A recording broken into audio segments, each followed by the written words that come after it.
Hey guys, welcome back to my channel home food. ఈరోజు మన ఛానల్లో స్పెషల్ ఏంటి అనుకుంటున్నారా?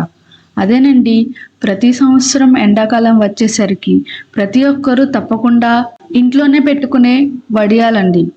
వడియాల్లో చాలా రకాలు ఉంటాయి, కానీ ఈ వడియాలు మాత్రం మన చిన్నప్పుడు మన అమ్మమ్మ వాళ్ళ చిన్నప్పటి నుంచి అలాగే వాళ్ళ పూర్వీకుల నుండి తప్పకుండా పెట్టుకుంటూ వచ్చే అన్నం వడియాలు. ఈ వడియాలు అనేవి చాలా క్రిస్పీగా క్రంచీగా ఉంటాయండి.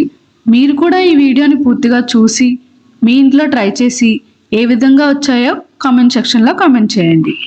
మరింకెందుకు ఆలస్యం, ఈ వడియాలను ఏ విధంగా తయారు చేయాలో ఈ వీడియోలో చూసేద్దాం. ముందుగా ఈ అన్నం వడియాల కోసం నేను 1 కేజీ రైస్ తీసుకున్నానండి. అంటే 4 పావు గ్లాసులు అంటారు కదా, అలా 4 గ్లాసులు రైస్ తీసుకున్నాను. ఇప్పుడు ఈ రైస్ని నీట్గా రాళ్ళు కానీ ధాన్యం కానీ ఏ తక్కువ లేకుండా నీట్గా చేసి పెట్టుకోవాలి. ఈ రైస్ని ఏ కుక్కర్ అయితే కేజీ రైస్ బాయిల్ అవుతుందో ఆ కుక్కర్లో రైస్ని వేసుకొని నీట్గా కడిగి పెట్టుకొని ఉంచుకోవాలి. ఇలా కడిగి పెట్టుకున్న తర్వాత ఇందులోకి మొత్తం 12 గ్లాసులు వాటర్ వేసుకోవాలి. అంటే ఒక గ్లాస్కి 3 గ్లాసులు చొప్పున మొత్తం 12 గ్లాసులు వాటర్ వేసుకొని అందులోకి టేస్ట్కి సరిపడా సాల్ట్ వేసుకోవాలి. నేను 2 టేబుల్ స్పూన్ సాల్ట్ వేసుకున్నాను. అలాగే 2 టేబుల్ స్పూన్ వాము, 2 టేబుల్ స్పూన్ తెల్ల నువ్వులు వేసుకోవాలి. వాటిని నీట్గా కలుపుకొని కుక్కర్ పైన మూతను పెట్టి క్లోజ్ చేసుకోవాలి. ఇప్పుడు కుక్కర్ని స్టవ్ పైన పెట్టుకొని 5 విజిల్స్ వచ్చేంత వరకు బాయిల్ చేసుకోవాలి.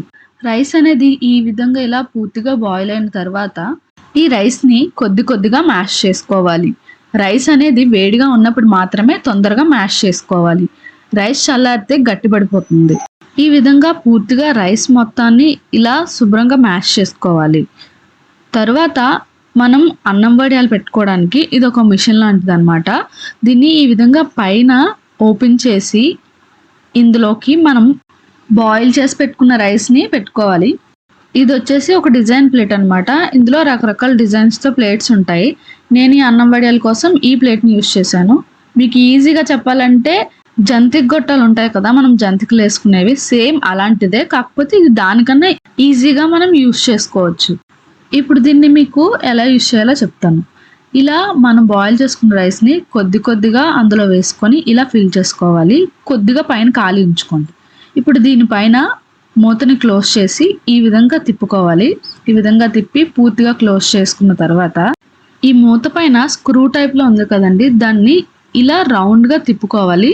అది రౌండ్గా తిప్పుతూ ఉంటే కింద నుంచి రైస్ అనేది వస్తూ ఉంటుంది. దాన్ని మనం ఇలా ఈ షేప్ వచ్చేటట్టుగా చుట్టూ తిప్పుకుంటూ వేసుకోవాలి. చూసారా మా అత్తయ్య ఎంత చక్కగా చుట్టూ తిప్పుకుంటూ వేసేస్తున్నారు. అలాగే జంతికల గొట్టంతో కూడా మీకు చూపిస్తున్నాను. జంతికల గొట్టంలో కూడా సేమ్ అలానే రైస్ పెట్టుకొని ఈ విధంగా చుట్టూ తిప్పుకుంటూ వేసుకోవాలి. మా అత్తయ్యకి ఇది బాగా అలవాటు ఉన్నట్టుంది, అందుకే చక్కగా తిప్పుకుంటూ వేసేస్తున్నారు ఫాస్ట్గా. ఇలా మనం బాయిల్ చేసుకున్న రైస్ మొత్తాన్ని ఒక కవర్ పైన వడియాలుగా పెట్టుకోవాలి. ఇలా కవర్ పైన పెట్టడం వల్ల వడియాలు బాగా డ్రై అయిన తర్వాత త్వరగా ఈజీగా వచ్చేస్తాయి. 2 రోజుల వరకు ఈ వడియాల్ని ఎండలో పెట్టి ఎండబెట్టుకోవాలి. మొదటి రోజు అయ్యేసరికి ఈ వడియాలు అనేవి చూసారా కొంచెం పచ్చిగా ఉన్నాయి. 2వ రోజు అయ్యేసరికి చూసారు కదా, వడియాలు అనేవి బాగా ఎండిపోయాయి. ఇలా వాటిని చిదుపుతూ ఉంటే చాలా గట్టిగా చిదుగుతున్నాయి. ఈ విధంగా వడియాలు అనేవి పచ్చిదనం పోయి బాగా ఎండేంత వరకు ఎండలో ఎండబెట్టుకోవాలి. ఇప్పుడు స్టవ్ పైన కడాయి పెట్టుకొని అందులో ఆయిల్ వేసుకోవాలి. ఆయిల్ బాగా హీట్ అయిన తర్వాత ఇక్కడ మీరు గుర్తుపెట్టుకోవాల్సింది ఏంటంటే, ఏ వడియాలైనా మనం ఫ్రై చేసుకునేటప్పుడు ఆయిల్ బాగా హీట్ అయితేనే అవి బాగా ఫ్రై అవుతాయి, లేదంటే అవి బాగా ఫ్రై అవ్వకుండా పచ్చిగా ఉండిపోతాయి. ఇప్పుడు ఒక్కొక్క వడియాన్ని కడాయిలో వేసుకొని అవి బాగా ఫ్రై అయ్యేంత వరకు ఫ్రై చేసుకోవాలి. అంతేనండి, ఎంతో టేస్టీ అయిన అన్నం వడియాలు రెడీ అయిపోయాయి. వీటిని మీరు వేడి చారుతో అయినా, పప్పుతో అయినా, పప్పు చారుతో అయినా, వేటితో కలిపి తిన్నా చాలా టేస్టీగా ఉంటాయండి. వీటిని మీరు స్నాక్స్లా కూడా తినచ్చు. చూసారు కదా ఎంత చక్కగా క్రిస్పీగా వచ్చాయో. సో మీరు కూడా మీ ఇంట్లో వీటిని ట్రై చేసి నచ్చితే తప్పకుండా లైక్ చేయండి.